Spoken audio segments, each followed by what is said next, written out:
Hi there. The most often asked question today is, should you buy now or should you wait? Should you consider to sell now or wait until next year? That's a good question, isn't it? And what should you do? Do you know? I sure most certainly cannot tell you what the best thing is, because if I could predict what's going to happen in the real estate market, my gosh, I would be really wealthy, wouldn't I? Personally, I thought of investing in the stock market last year. And look what happened. I've lost probably 10-15% of my investment. Was not a good choice. So what do I do? Do I sell it now? No, absolutely not. You need to hold on to it until the market stabilizes and gets better. Well, the same principle applies to real estate. But what you need to decide as a consumer is, what is your goal? Do you have to sell because you're moving out of the country? Or because maybe you want to do a 1031 exchange and you want to transfer your money into a different market, like from California to Florida or from Florida to Tennessee? Well, or are you a buyer and you're looking to buy a home to move to this area, relocate your family, or if you're looking as a second vacation home or investment property? All these different components affect your decision. Stay tuned and I will give you 5 tips on what you should do to decide if it is a good time for you to buy now or wait.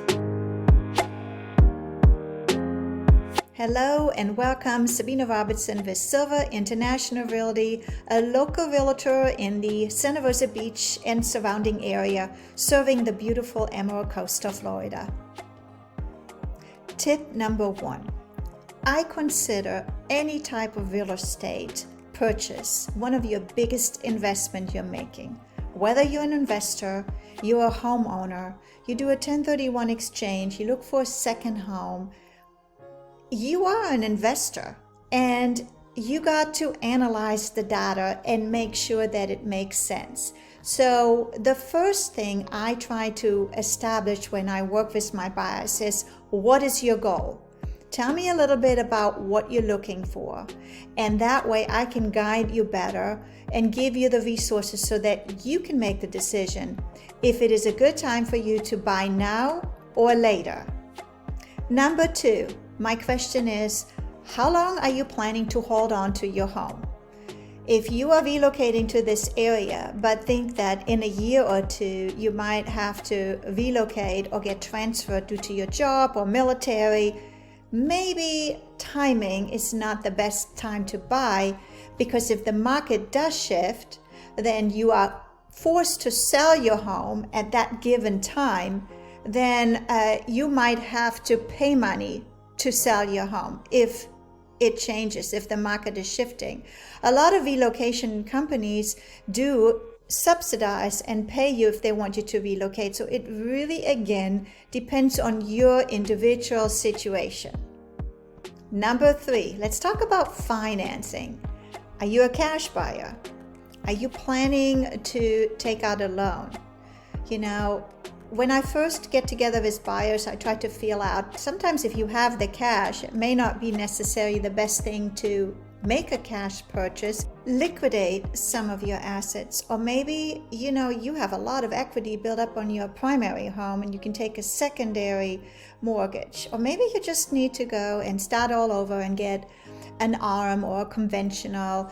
I work with 3-4 different lenders and they all offer different products, and sometimes I match them up to the buyers depending on what their primary reason is. But the one thing I can tell you for sure, with rising interest rates, today, just this morning, I talked to one of my lenders. They're at 7.25%. 7.25%, can you believe that? And they continue supposed to go up to the 2-digit numbers. Your buying power is going to decrease. So if you're looking at the numbers and the spreadsheet, you got to decide, if interest rates continue to go up, you're going to be able to afford less housing. If the prices of the housing are going to come down, right? Where is that balance? Just 6 weeks ago, I closed on an investment condo And we were able to get, my lender was able to get my buyers a 5-year ARM for 10 years, which I think is pretty good. Because 10 years from now, I mean, you know, once the interest rates stabilize, they can refinance it. I think they're in very good hands. That same loan product now is 6.25. If they were trying to buy the same condo today, even if the numbers, even though they have not decreased much in equity, they would have had much less buying power today than they did a month ago. Take a look at the gross potential in the area that you're trying to purchase. Where does everybody want to be? Are you close to the beach? What is the condition of the property? How much money does it cost you to put into the home? Today, as the market is cooling off, homes that are mint condition, move-in ready, that was what everyone wants. And believe it or not, we still have multiple offers, maybe not 10 or 20, maybe just 1 or 2, but they're still happening. The homes that need a little bit of work and updating are the ones who tend to stay longer on the market right now. So if you are a buyer, there is a little bit of wiggle room, and maybe the seller is even willing to buy down your points. Maybe that way, instead of paying 7%, you can pay 5% or 5.5%. So depending on your situation, there are options, and you just got to figure out what are the best options for you. My last thing is, no matter what you do, hire a local real estate professional that can give you some data and advice, connect you with local lenders, and find that perfect niche for you. I have a couple of buyers right now that are on the fence. They're not in a hurry to buy. So what we are doing is we're taking a couple of the areas that they like to purchase, and we put them on drip campaigns to kind of monitor what's going on in that neighborhood.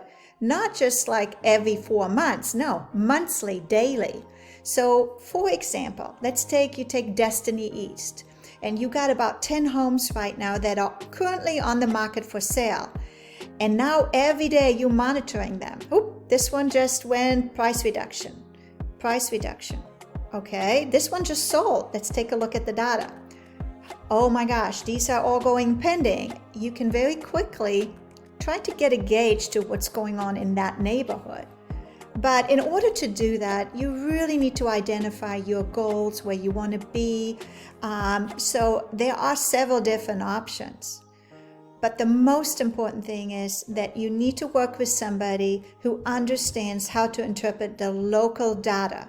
Because what you see on Zillow is not a direct correlation what I can see from our local MLS, because most homes sell at the last month's. So for example, right now I just did a market update. By the way, if you click this link up here, you'll see my 30-day market update that I do every month. And what I don't know is, what are the closings for the end of this month? So on most homes close at the end of the month. So October 30th, the data hasn't come in yet. So I can't really see what are these homes that are pending closing at. Are they close to asking, or is the range between those two varying more and more? Well, anyhow, I hope you enjoyed this video. If you have any questions, you can always reach out to me. Like my video, comment below, or shoot me an email or give me a call. If you have any questions, I'm always here. I hope you have a wonderful day. Auf Wiedersehen. Tschüss. Goodbye. Until the next time.